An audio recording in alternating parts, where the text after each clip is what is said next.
Hello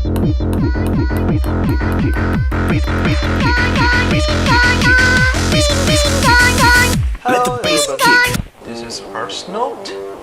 Today I would like to talk about our light logic. You may heard me talk about that several times, but this is actually kind of important because the light will affect how the object looks, and if you want to create a three-dimensional object, it's crucial to understand how the light works, and it will make it more convincing to your viewer that it is a three-dimensional object on your two-dimensional surface. So yeah, here are some basic shapes. Some of them are handmade, that maybe not quite as well, but you get the idea. Probably the most common one to introduce will be using the ball, the sphere, because you got the form shadow, you can cast the shadow, and you can see the reflection pretty well. So we will start with the ball, and using the white color is make it more easy to see the transition stuff. So the main concept of the light logic is light always travel directly. So the light bulb is right here, and it's hitting the very top part, the hot spot here.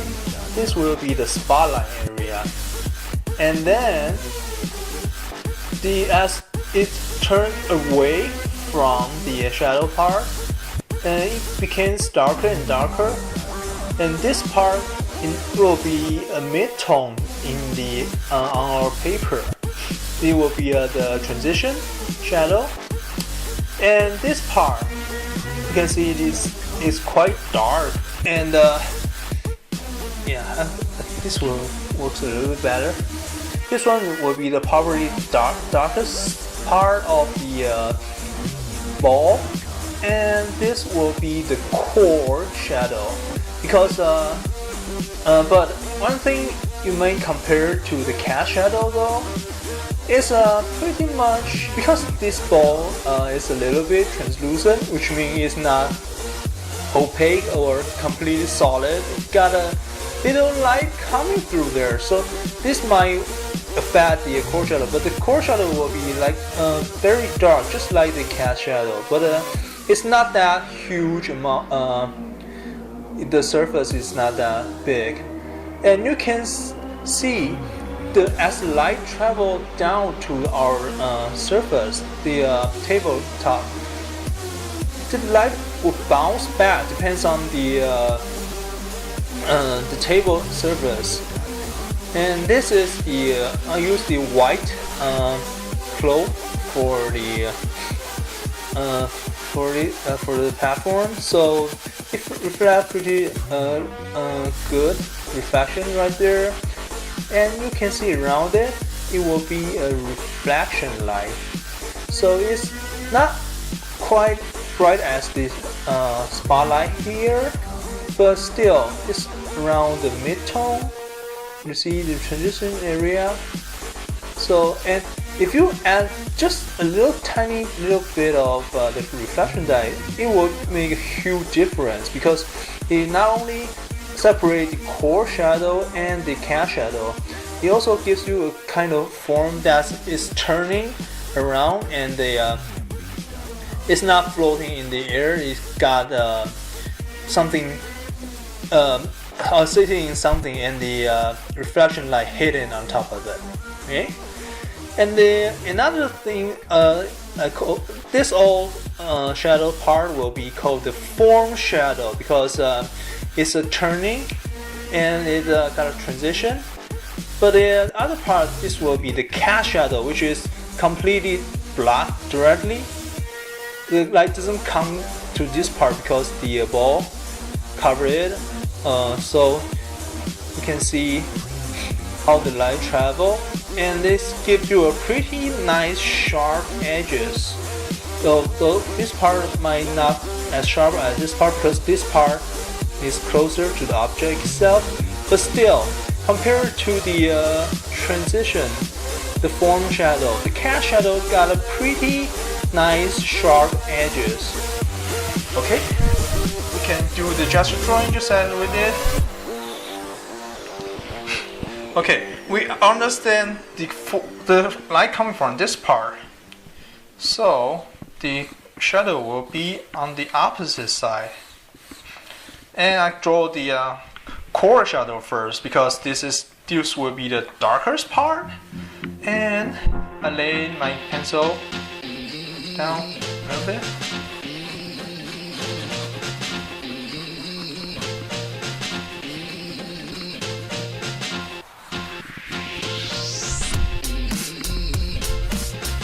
And you can even push it further because the spotlight is right here, right?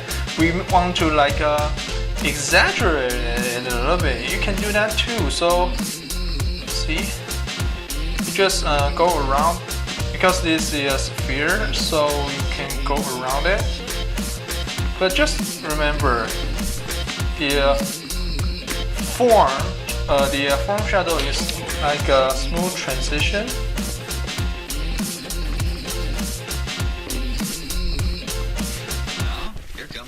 Boom, boom, boom, boom. I'll shoot you right down. Boom, boom, boom. And the cat shadow is right here, but we don't want this part to match this part, so we just do a little bit shading, not too much, because you gotta keep it in like a mid-tone or so.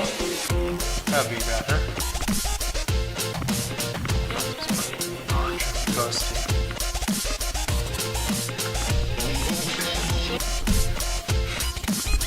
yeah, I exaggerated a lot, but just in order to get the point of it.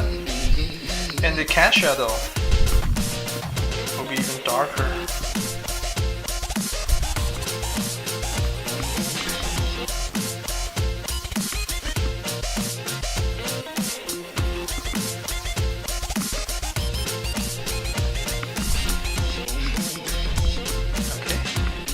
So we go back and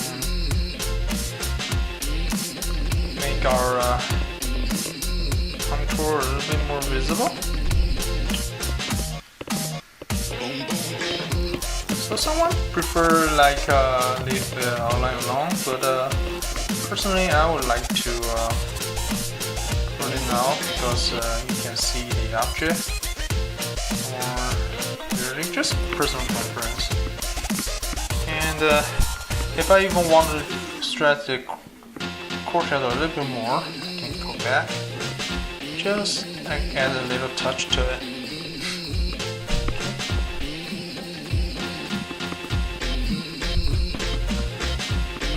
This part will be a little bit too bright, and another is like darker, but it's not quite dark. So you can see how it separates the shadows part and the object itself. This will be probably all the way on top and the bottom will be the same width because they use the same size circle-ish. And one thing interesting about this is that if we place our like right in the middle,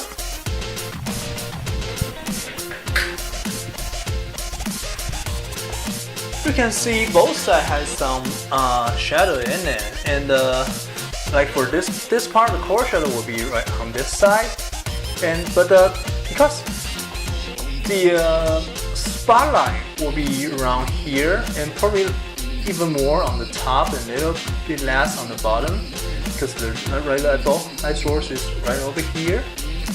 So this part actually do have some light in it.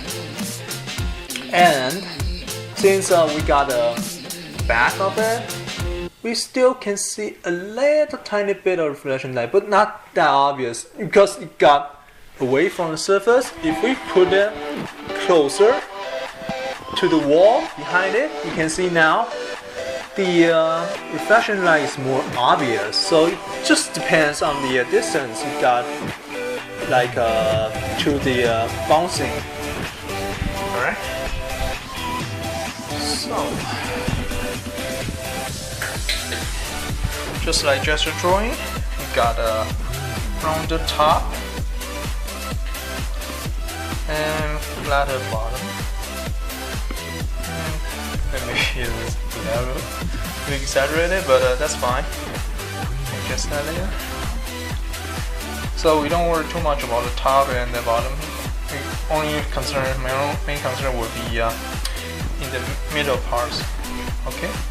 So the core shadow will be around this here.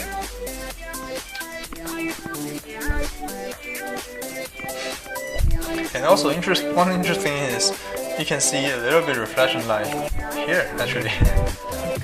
But yeah, the main concept is like it should be go all the way through pretty consistently. I will explain that in the later one because you can see a huge difference in the cone shape.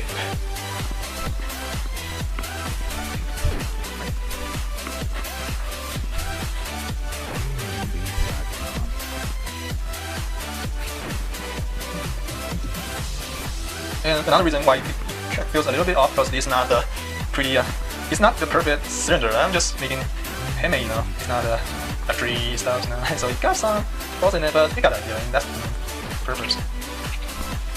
And I should bring my napkin. I forgot to use finger. That's fine. Okay. Yeah, I made a little bit exaggerated, but got an idea. And the capture though. Oh, by the way, if you want even more three-dimensional looking,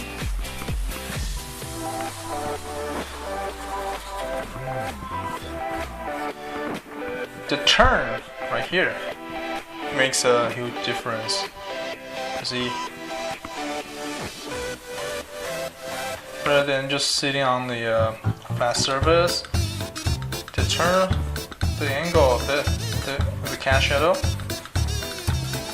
will show that it's actually near wall or something. Give it more diagonal, you know, make the composition more interesting. Okay. Alright, now let's move on. Difference is it's not like a cone cylinder shape. It's shifted a little bit, but it's probably alongside. You see this wall right here, and it got a little bit as it moves further from the light source. You might have some shadow in this area that's wrapping around it, so it gives you a circular motion kind of feeling. Okay, so circular oval surface, and if it's just a pretty straightforward cone shape, the middle part will travel all the way just directly on top of both. So yeah, this should be more accurate. Okay. So you see the core shadow will be around this area, and as it moves further away from the light source, it just expands just a little bit. And this part, because it's so away from the light right here, it got a little bit midtone that's wrapping around. And the bottom part, of course, is a reflective light, but it's not our main concern. Alright.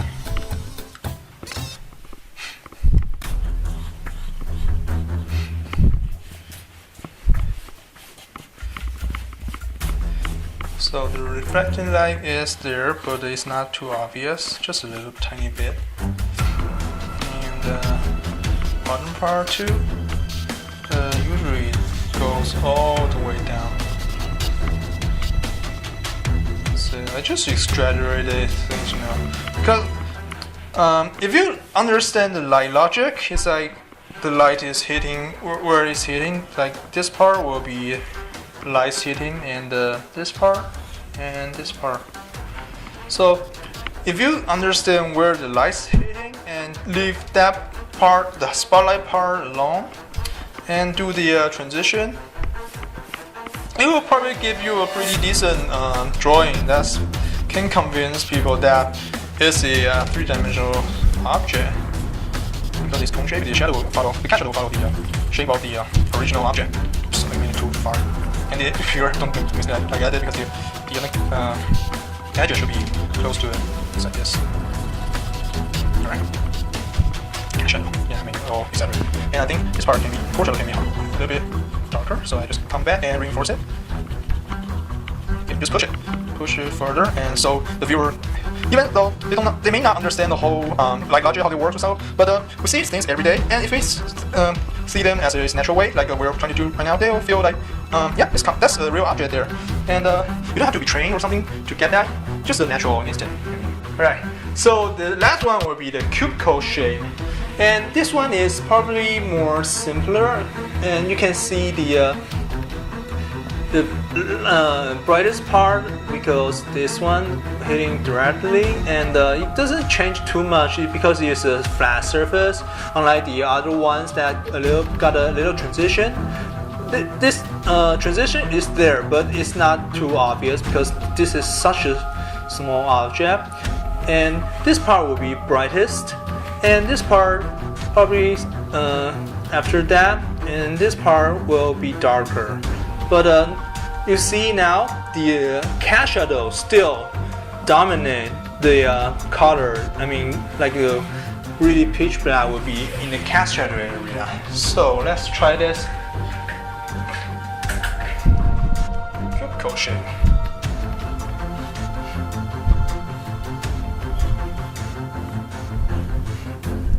And this also brings up the perspective, the linear perspective, because they will slowly emerging to several vanishing point, and that's another thing you might be aware of, and I will explain that probably in the later video, that will make your illusion of that more persuasive.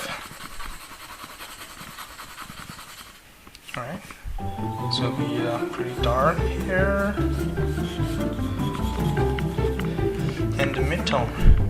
It's also a good way to like you're practicing how to control your charcoal and get to the right value, which means like for dark you want it, like this one is not like a cast shadow dark.